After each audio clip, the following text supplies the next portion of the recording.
the 12-step programs that have a spiritual component in them, they were showing like more of a 30% success rate with some of the AA 12-step groups, which are, I mean, when the higher power is named as Jesus and there's that strong community focus, Right. like that seems to be a huge catalyst, right, for change. And I'm just thinking back over the years and some of the groups of students that kind of stick out Right. over the years that we've done in ministry, and like there are names that I can recall Right. that I can't recall without thinking about another person that they were close with. Right.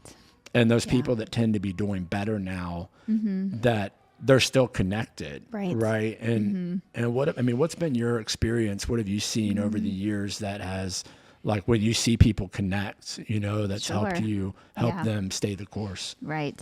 And I guess women have that tendency more to like have those like clicky kind of things, I guess. But gosh, I can remember so many times when someone wanted to leave, one of the ladies, and they would grab their one person, and then that one person would grab another person and be like, hey, let's support her. Let's get around her. Like, she can't leave this program.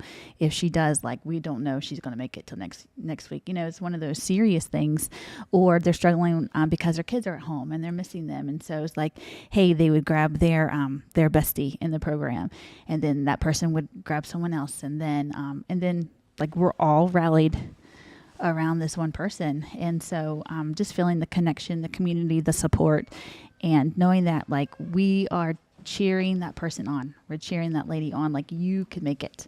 We'll stand by you and we'll pray you through it, and we will hold your arms up. We will help you get through it, and until the next call on the phone when you get to speak to your kids.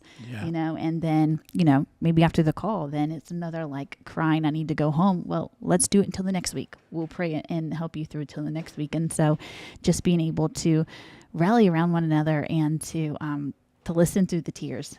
That's good. Yeah, a couple times, like, there would be deaths, right? A student would receive the news of there was a death of a good friend or something. And so those are the times that we had to really rally around each other and support. I remember, one certain instance, and the staff member, like, literally, like, I would go down during the day and sit with the lady, and as she just cried, and we just like process things, and then the other staff member would sit with her at nighttime, like, because she couldn't sleep. It was just devastating. Her world outside of Teen Challenge being just ripped open, I guess you would say, just broken.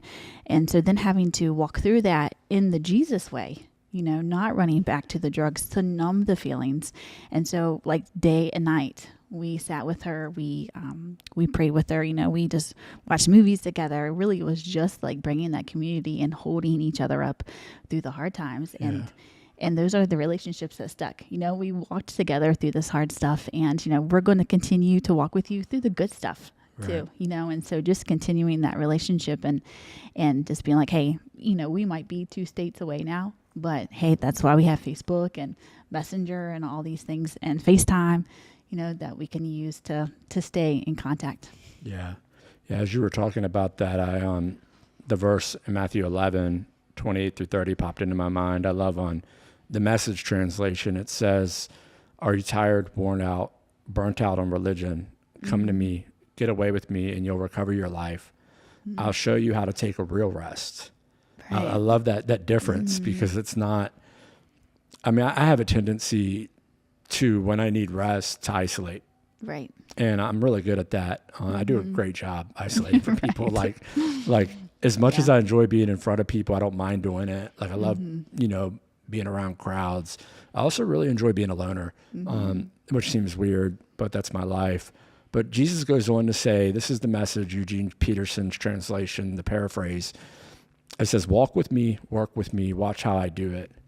Learn the unforced rhythms of grace. Right. I won't lay anything heavy or ill-fitting on you. Keep company with me, and you'll learn to live freely and lightly." Right. And that piece right there, unforced. Right. I won't lay anything heavy or ill-fitting on you. And I think a lot of times we struggle to engage in community because of the either spoken or unspoken expectations of that community. Right. And so we step into a community and it's like, what are they going to require out of me?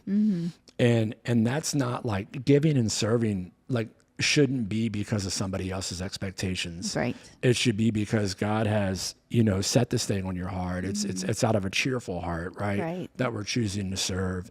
And I think even in the recovery world, right? What are they going to think about me?